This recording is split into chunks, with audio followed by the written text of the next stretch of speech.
Good afternoon. She said, I'm Holiday Ridge. I work at the University of Memphis. I'm in the registrar's office, and I am a data block designer. I create reports, and I schedule reports, and I'm also a person who has created a number of bursts. That's what I'm going to be talking about today. Welcome.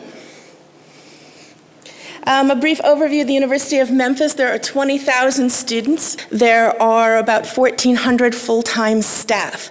That means that communication is very important, and it's also sometimes very difficult when you have that many students, advisors, faculty member, administration trying to pull it all together. So one thing that Argos has that we discovered and are using quite a bit now are bursts. What is a burst? It is mail merge in a new form. Argos has a built-in function that takes the reports and individualizes emails off of those so that they can get sent to students.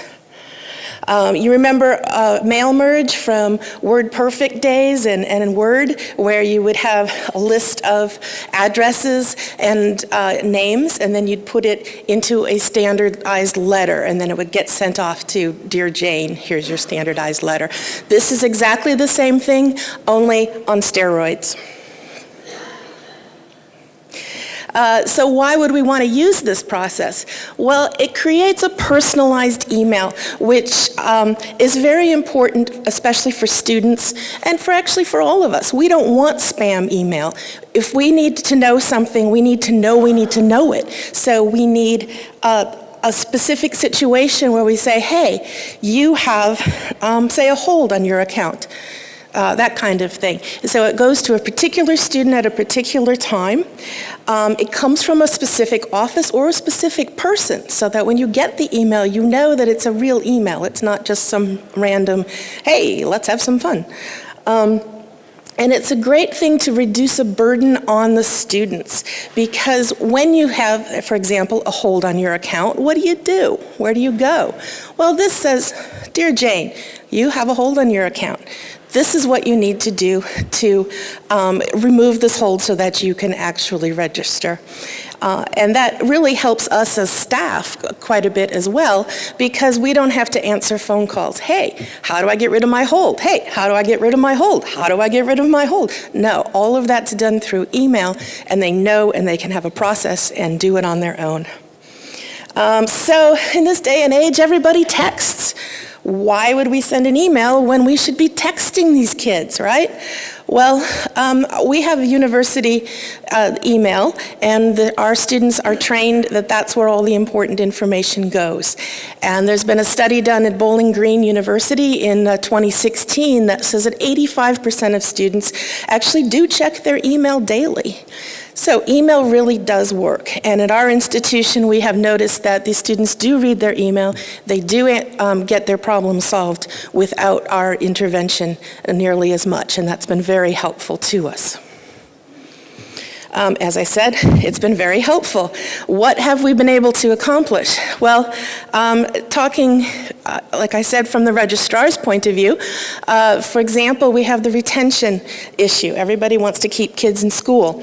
So anyone who has dropped their last class, they can do that online before the end drop date.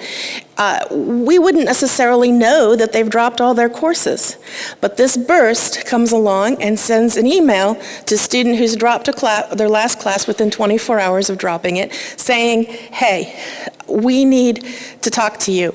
There's a retention specialist on campus. She's going to be calling you. Let's get you back on track if at all possible and see what happened and why you've dropped out, and let's work with you to get you back. And this actually has worked very well for us.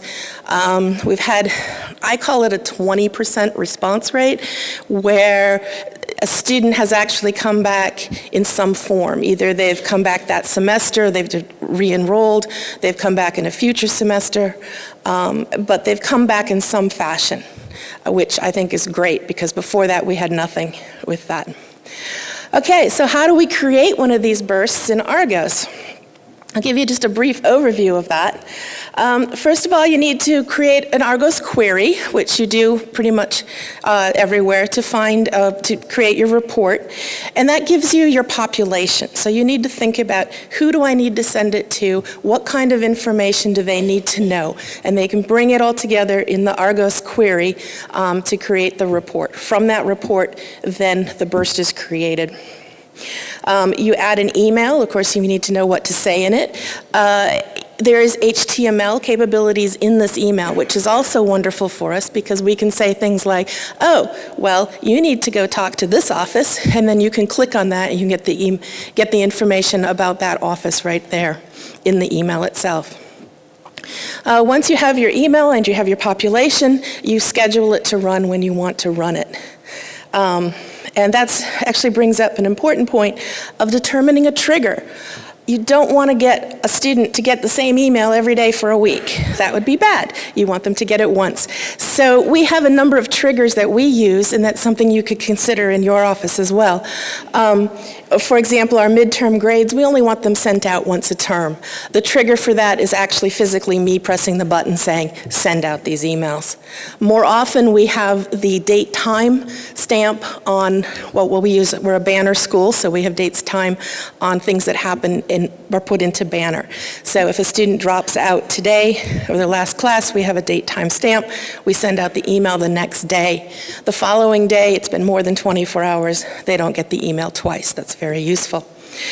There's also one other way of dealing with it that we don't do very often because, again, we don't want to inundate students.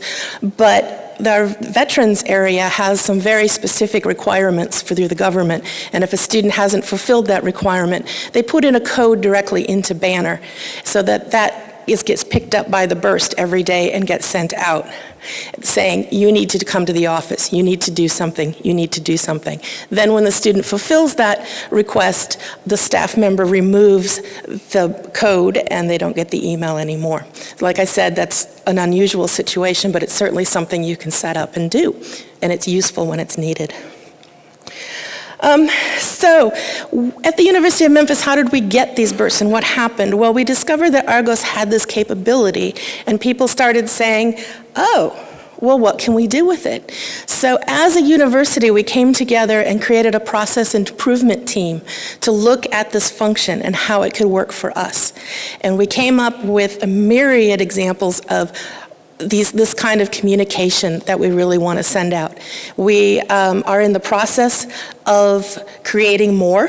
We're about halfway through, I would say, and it's really brought the institution together, and it's made us look at different processes, and it's really been very useful to us. I won't go through all of the different areas and different bursting potential that we have. Some of these have been created and some of them are in the works.